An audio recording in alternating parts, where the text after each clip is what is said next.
ហើយបើមានអ្នកសំដីល្ខោនក៏គួរមានអ្នកមើលល្ខោនដែរម្យ៉ាងវិញទៀតថ្មីត្បិតតែខ្ញុំចិត្តល្អតែខ្ញុំមិនល្ងីល្ងើទេប៉ុន្តែ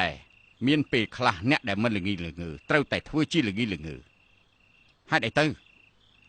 លោកម្ចាស់ថ្មីត្បិតតែឆាវបរាជ័យនៅទៅពីហើយបាត់បង់កងទ័ពច្រើនប៉ុន្តែគេមិនទាន់ស្លាប់ទេមិនត្រឹមតែប៉ុណ្ណឹងឆាវនៅមានទីក្រុងគេរាប់សិបកន្លែងសភាវុធដីស្រែនៅប្រជារាស្ត្រគេនៅភូមិខាងជើងនៅតែគ្មានការខាតបង់តាមសភាពពេលនេះឆាវនៅតែខ្លាំងជាងគេស្ដេចត្រាញ់ផ្សេងទៀតគឺនៅខ្សោយជាងគេនៅឡើយ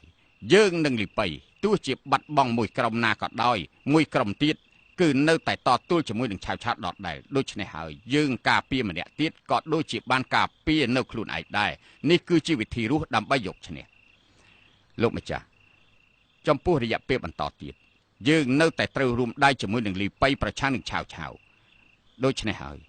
គួនអ៊ីផ្ដាល់គុណបុណ្យខ្លះដល់ឆាវអញ្ចឹងយើងផ្ដាល់គុណបុណ្យខ្លះដល់លីប៉ៃដែរលោកនិយាយជ្រុលពេកហើយការវាយប្រហារដោយឈើពេកគឺជាការប្រឹងប្រែងរបស់តុងអ៊ុយ